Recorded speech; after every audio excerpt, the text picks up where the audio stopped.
Benin, 1840. Mahoma Gardo Bakwakwa nasceu em Diogu, numa família comerciante, mas sua vida mudaria de forma brutal. Ainda jovem, foi capturado por guerreiros Ashanti. Sua liberdade foi arrancada. Vendido como escravo, sua identidade foi apagada. Seu destino seria o mundo. Brasil, Estados Unidos, Haiti, Canadá, Inglaterra e depois disso, ele voltou ao Benin? Você vai me ajudar a descobrir isso.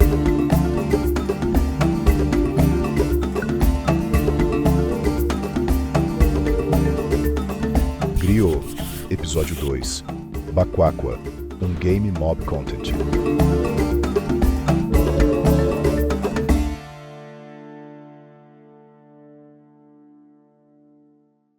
Olá, eu sou Marcos Ferreira.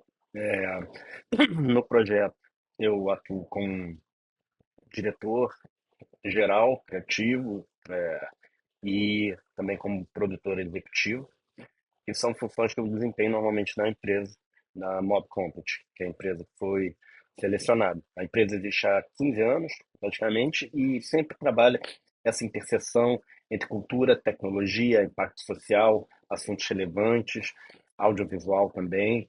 Então, todos os nossos projetos eles passam por essas vertentes de inovação. E o projeto do Griot, ele não é diferente. Ele usa uma tecnologia absolutamente de ponta e que vai transformar o mundo como um todo, que é a inteligência artificial, tanto como um assistente condutor da plataforma, como também na geração de vídeos e imagens, com o recurso da inteligência artificial generativa.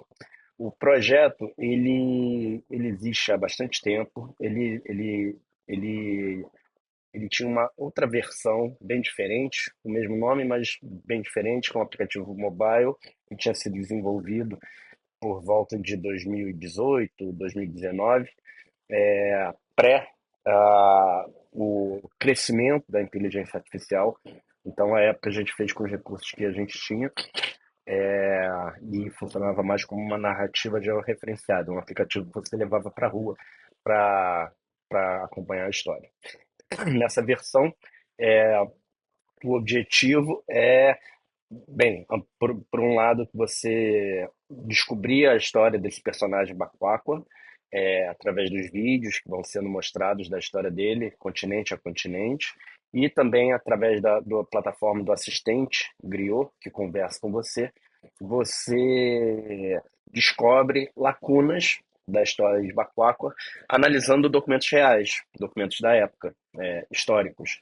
Então, desde impressos, livros, jornais, mapas, pinturas, manuscritos, tabelas, sites externos também, o Google Maps. Você tem outras fontes de dados, como o Slave Voyager.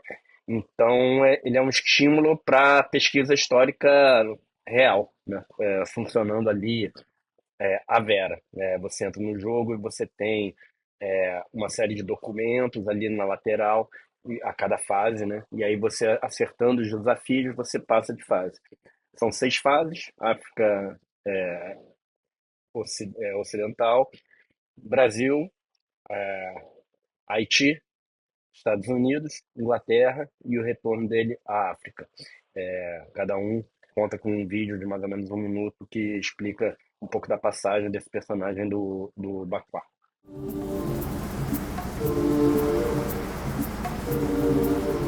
Bakwakwa, um jovem africano arrancado de sua terra e jogado na realidade brutal do Brasil. Primeiro, em Pernambuco, ele sente o peso da escravidão no trabalho forçado e nas tentativas de resistir, buscando qualquer saída. Depois, no sul, enfrenta o frio e o trabalho pesado nas charqueadas, uma experiência ainda mais dura.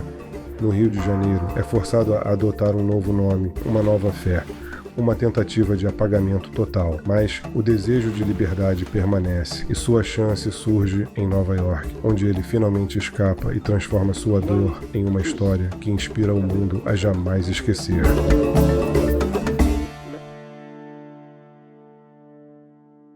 participar da elaboração, da construção do game Griot, a jornada de Baco-Aqua, para mim foi muito especial, por várias razões.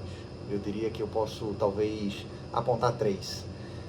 Primeiro, foi a concretização de um projeto, de uma ideia de longa data, junto com o Marcos Ferreira e a equipe do Mob Content, de fazer algum projeto criativo, alguma mídia criativa, utilizando ou através da jornada histórica do personagem Mahoma Gardo Baco-Aqua, né? O único relato de um africano escravizado no Brasil que produziu uma autobiografia, né? Ou uma biografia, em 1854, publicada em Detroit.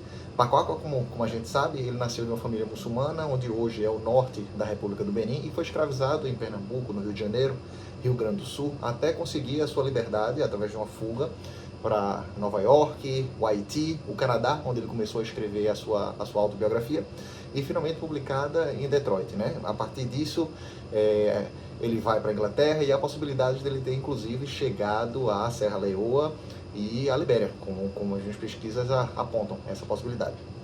Então, 6, 7 anos que eu e o Marcos e a equipe do Mob Content, a gente vem conversando sobre essa trajetória e a importância de trazer ela para uma audiência maior, fugir dos muros da universidade e da literatura especializada, para um público mais amplo, inclusive, como concretizado então nesse protótipo do projeto Griot, através de um game que tem potencial educativo, um game que tem potencial de discussões antirracistas, para a gente debater escravidão, abolicionismo, racismo e o atual e o passado momento dessas histórias, né, através da figura do Mahoma Gardo Baco-Aqua.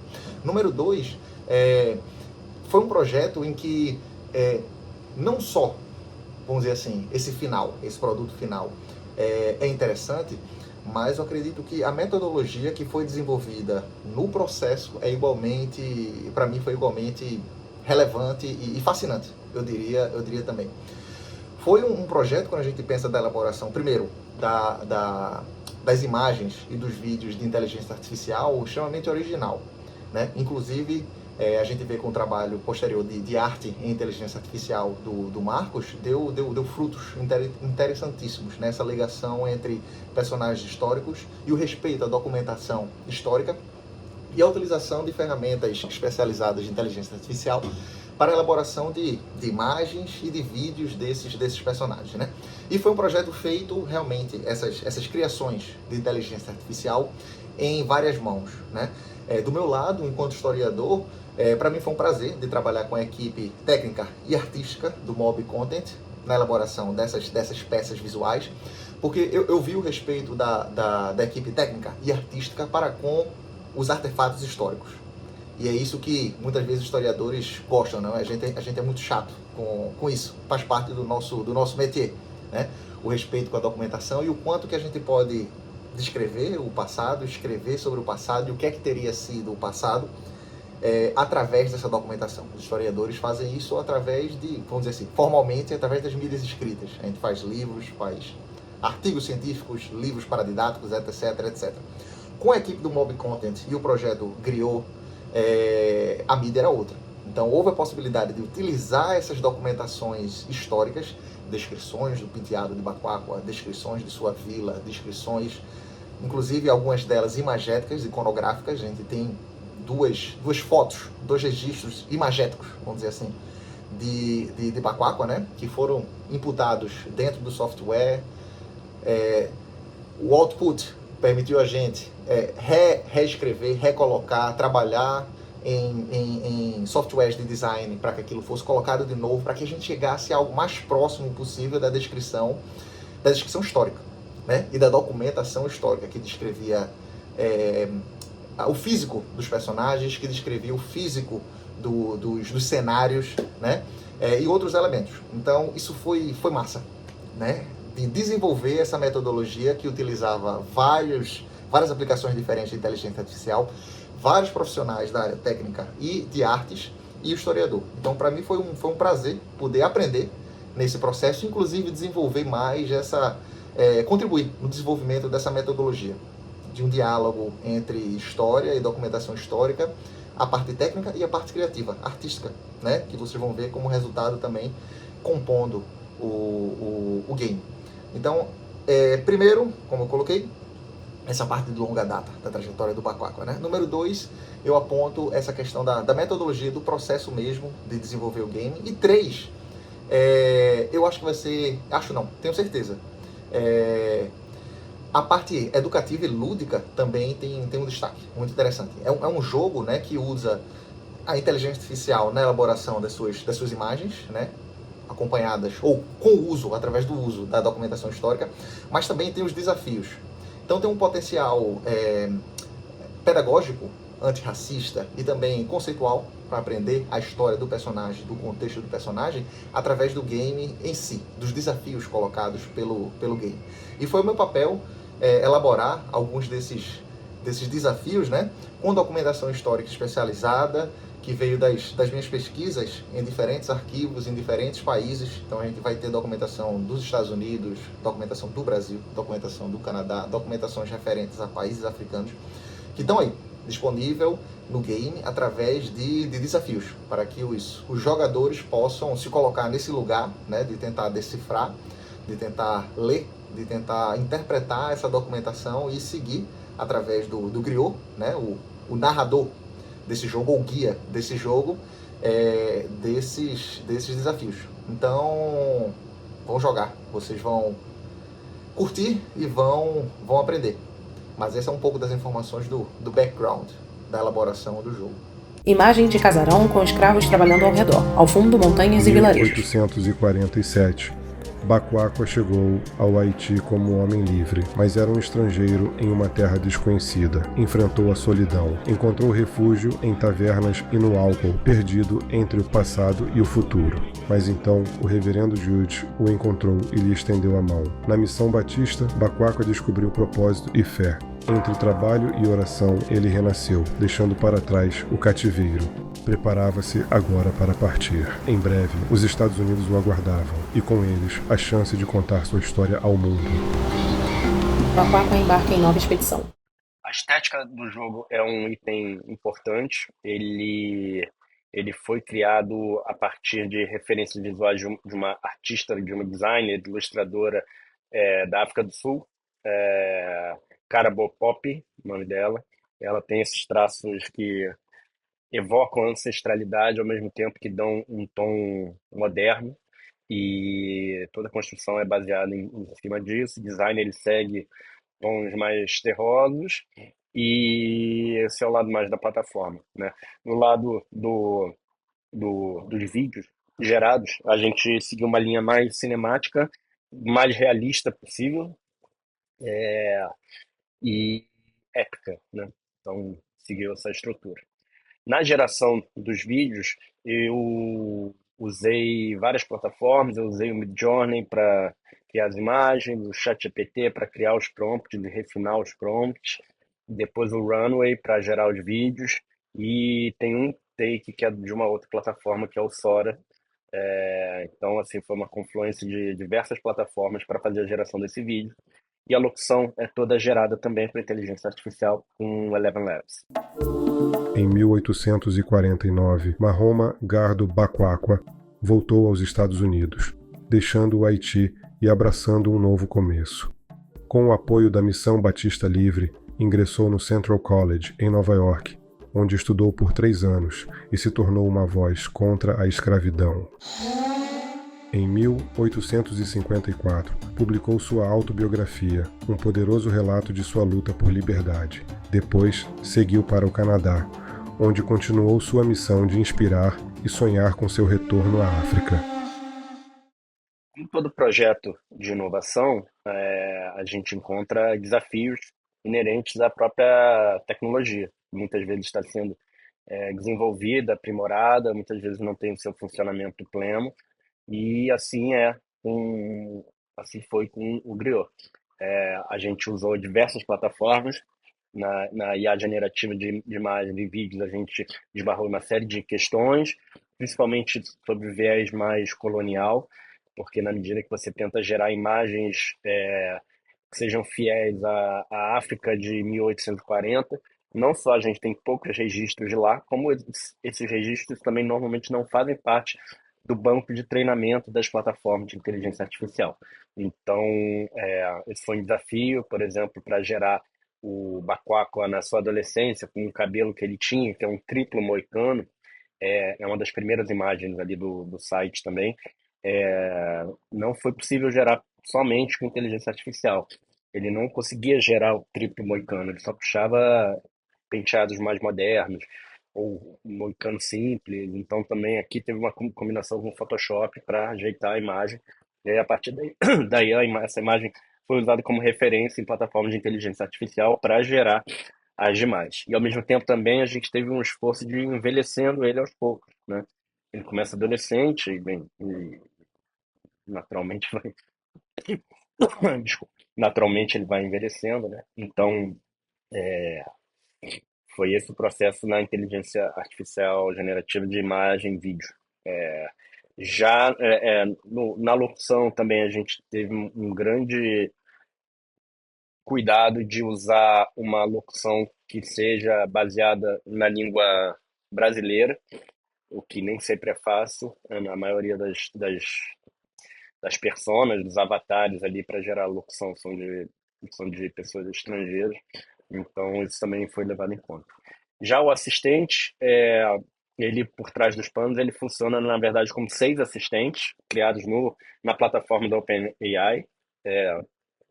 Então cada fase você puxa um assistente diferente e ele é construído com uma série de instruções é, em que é, em que você define quem é a persona do griot que está conversando, quais são os objetivos, que tipo de linguagem que ele vai usar, o que ele vai propor para você, o que ele não pode propor, o que ele deve fugir. É, e aí, com os desafios, ele também tem a função de ajudar a pessoa a descobrir, a resolver o desafio. Então, todos eles têm uma identidade de uma persona parecida, mas a cada fase os desafios vão mudando. E também tem uma estrutura que no primeiro assistente ele é um pouco mais introdutório e o último assistente ele é para encerrar o jogo, né?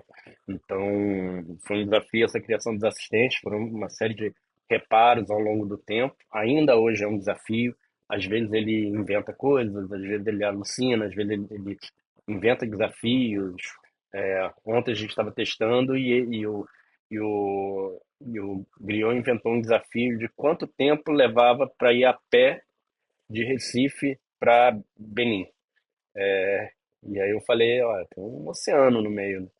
Ele, é verdade, verdade. Então vou propor outro desafio. Então volta e meia ele faz isso, ele dá uma derrapada, mas é inerente da tecnologia. Isso não tem jeito.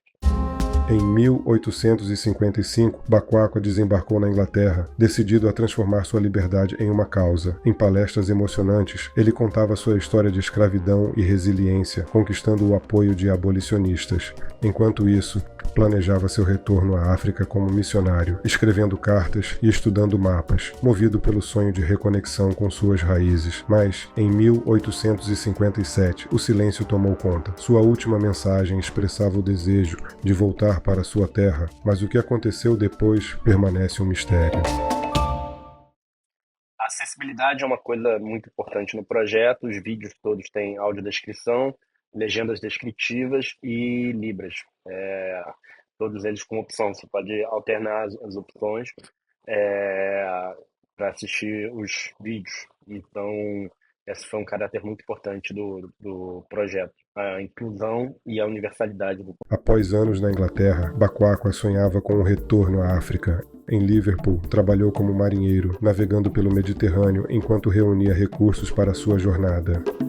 Em 1863, é possível que ele tenha finalmente voltado. Teria desembarcado na Libéria e Serra Leoa com a ajuda de um missionário. Seu destino final, no entanto, permanece um mistério. E o projeto tem alguns objetivos, né? Primeiro, é claro, contar a história de Baquáqua. É uma história que precisa ser contada, como toda a história dos escravizados, mas especialmente por ser uma história de vários nuances e global, que retrata bem o momento ali da escravidão. no momento que por exemplo, que o tráfico de escravos já estava proibido no Brasil e ele entra, mesmo assim, no Brasil. Então, e passando por realidades distintas, né? No Haiti, Estados Unidos, no Canadá, na Inglaterra, na própria África, né? Em Benin, Serra Leoa. Então, é uma história muito importante daquele momento histórico. Acho que é importante também, como uma questão de confrontar o viés colonial da própria inteligência artificial, que é uma pauta que a gente traz junto, assim, inerente à plataforma, é falar sobre a inteligência artificial também, é, e como a gente pode hackear e tentar transformar um pouco essa inteligência artificial para nossa realidade. E, por fim, tangibilizar o ensino de história. Acho que isso é uma das coisas importantes. Eu já fiz faculdade de história também, além de comunicação, um tema que me interessa muito. Muitos projetos envolvem história. E e é uma oportunidade do jovem, do adulto, quem for, entrar em contato com documentos reais e conseguir fuçar ali um pouco da história. Então, pegar uma carta, pegar um jornal, pegar um mapa, pegar uma tabela, uma planilha e conseguir extrair informação. Acho que isso é importante para a gente descobrir o quanto o aprendizado de história é vivo, né? Não é uma coisa petrificada. Então, o objetivo é a sensibilização. É claro que é uma camada muito superficial, mas é a sensibilização para esse tema.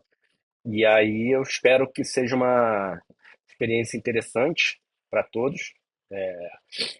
O aplicativo, o jogo já está no ar, ele vai ser iniciado para testadores, depois vai ser aberto.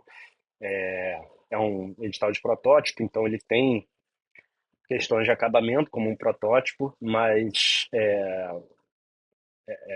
o que foi possível ser feito e a gente fez com todo carinho e acho que o resultado ficou bem acima até do que especialmente eu esperava. Para mim foi um desafio pessoal também desenvolver essa plataforma, muito prazeroso também em todas as etapas, tanto da geração de vídeos, como a geração da identidade visual, desenvolvimento da tecnologia também. A gente teve um programador que trabalha comigo há muito tempo, tem o pessoal do design que trabalhou, uma equipe grande de acessibilidade, um pessoal que botou a mão na massa e fez isso acontecer. Esses são os bastidores do Grio